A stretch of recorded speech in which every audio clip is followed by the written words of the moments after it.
estas preguntas, la pregunta número 70 y 71, hacen referencia a los patrones de pérdida de campo visual asociadas a las lesiones situadas a distintos niveles dentro de la vía visual.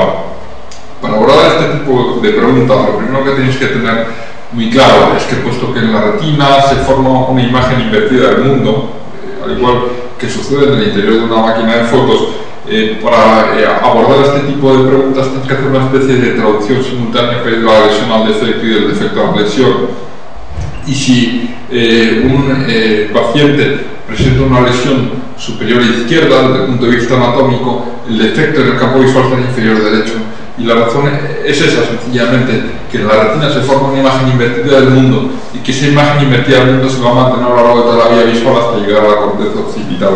El segundo aspecto que tenéis que tener muy claro para poder contestar con éxito de forma satisfactoria estas preguntas es el esquema de la vía óptica. Hay un esquema muy bueno en el MIR, en el manual MIR, que debéis consultar y conocer con detalle. En primer lugar, el globo ocular parte de los nervios ópticos, detrás de los nervios ópticos se sitúa el quiasma, y del quiasma salen las cintillas que se continúan con las reacciones ópticas hasta llegar a la corteza occipital, como veis en el esquema.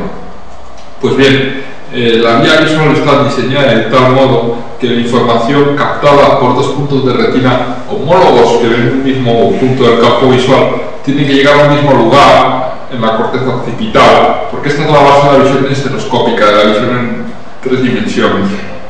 Por lo tanto, y puesto que la retina temporal de un ojo ve lo mismo que la retina nasal contralateral, tiene que haber un lugar en el cual la mitad de la información de Q se cambie de lado, y ese lugar es el quiasma. A nivel del quiasma, como bien sabéis de la carrera, se cruzan las fibras nasales.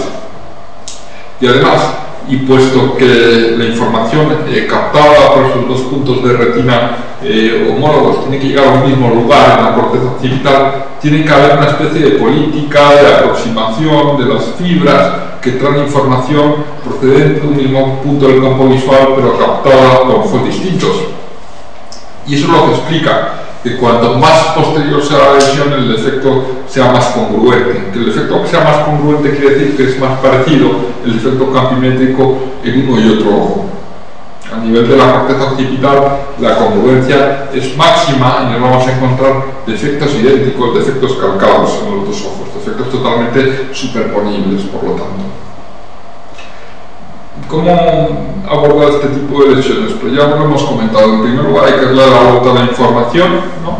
Y en segundo lugar, debemos situarnos a un nivel u otro de la vía visual en función de la forma que tenga el defecto.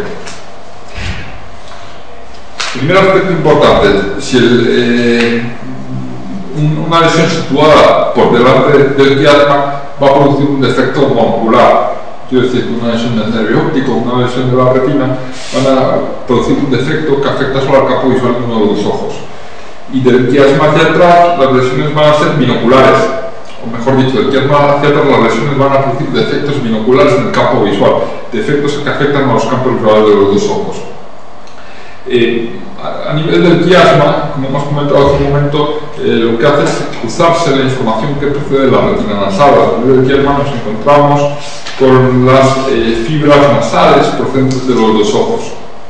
Por lo tanto, puesto que la lesión es binasal, podéis entender que el defecto producido por una lesión a nivel del quiasma, por ejemplo por un tumor hipofisario, pues es un defecto bitemporal. Un daño anatómico binasal produce un defecto bitemporal en el campo visual. Y esto es así porque la retina nasal ve la parte temporal del mundo. Del quiasma hacia atrás, los defectos van a ser homónimos. Homónimos, que el término homónimo hace referencia a que se va a afectar el mismo lado del campo visual en los dos ojos, contrariamente a lo que sucedería a nivel del quiasma. Y más congruentes los defectos cuanto más posterior sea la lesión.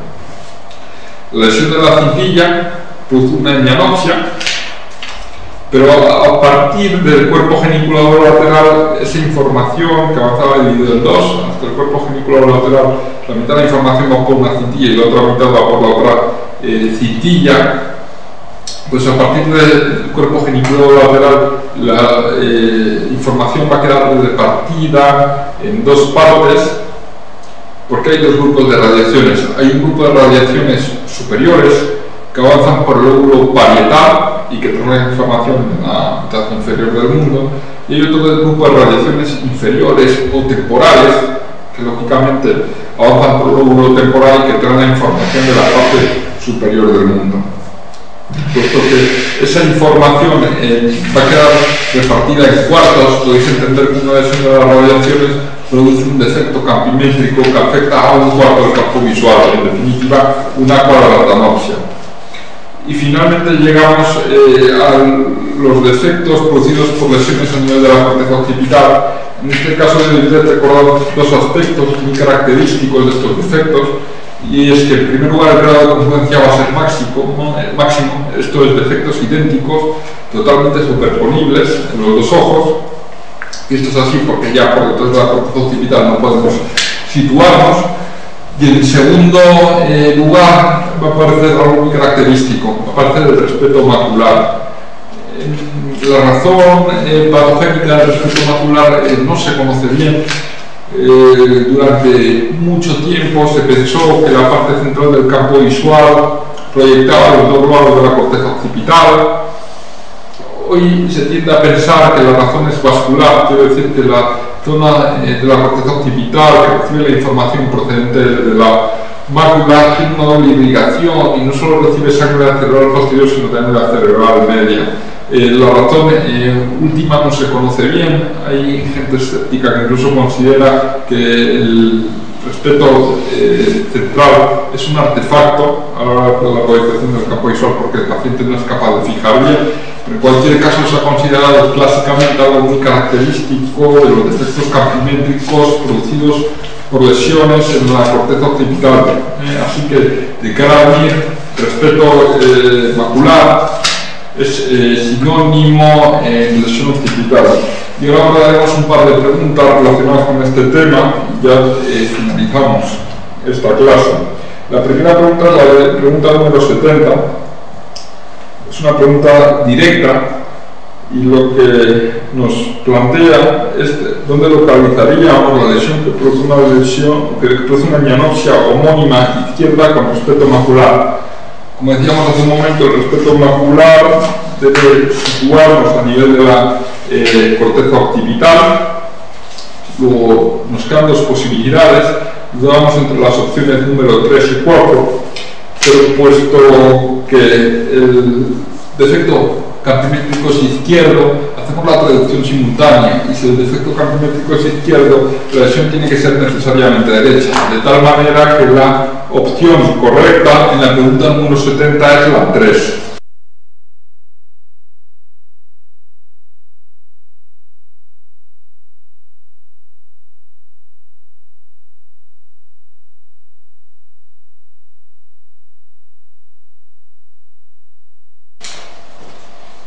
Y la pregunta número 71 incide en lo mismo. En este caso nos hablan de un paciente que presenta una alteración campimétrica homónima superior izquierda. El hecho de que nos den dos coordenadas para situarnos, que nos hablen de superior izquierdo, nos está definiendo una cuadrantanopsia. Como decíamos hace un momento, las cuadrantanopsias son propias de las lesiones de las radiaciones, porque en las radiaciones la información va organizada en cuartos. Y haciendo la producción simultánea, tenéis que entender que si el defecto campimétrico es superior izquierdo, la lesión tiene que ser inferior derecho, desde el punto de vista anatómico.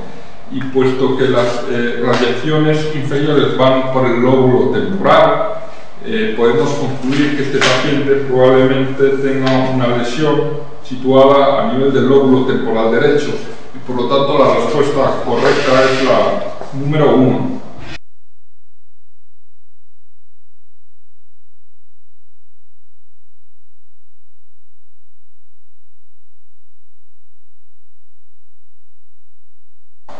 Bueno, seguimos con la pregunta número 61. De nuevo se trata de un caso clínico. Nos hablan de un paciente que acude porque de forma brusca experimenta cefalea y diplopía y visión doble, y cuando se explora tiene limitadas tres de las aducciones, tiene limitada la elevación, la depresión y la aducción de uno de sus ojos. Para abordar este tipo de preguntas, lo primero que tienes que tener muy claro la anatomía. Es importante conocer el músculo, conjunto de músculos que controla cada uno de los nervios.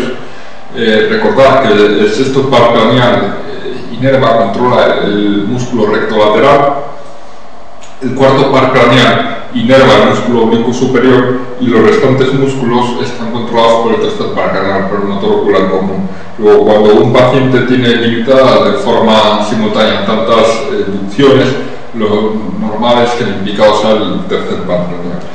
Pues bien, dentro de las parálisis del tercer par craneal hay dos grandes grupos.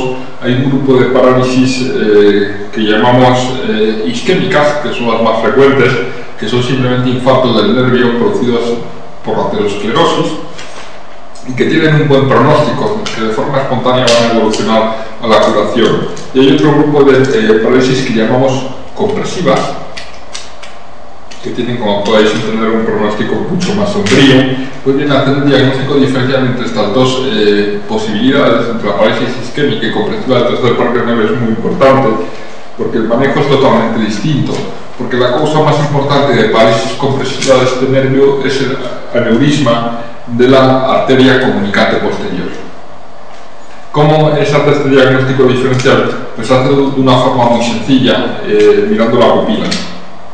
Porque las fibras parasimpáticas que acompañan al tercer par craneal no se distribuyen de una forma homogénea en el nervio, sino que ocupan la situación periférica preferente. Y por eso, cuando el mecanismo es de tipo compresivo, estas fibras se van a ver afectadas de forma muy clara y de forma muy precoz. En definitiva, el paciente tiene una parálisis del tercer par craneal. Como nos dicen que la pupila está dilatada, es evidente que hay afectación, la pupila está dilatada, por lo tanto hay afectación pupilar. El hecho de que haya afectación pupilar debe hacernos sospechar que el mecanismo es compresivo. Como la causa más importante de parálisis compresiva es el aneurisma, la prueba que hay que someter a esta paciente o a este paciente es a una ecografía cerebral lo antes posible, y la opción correcta es la número 4.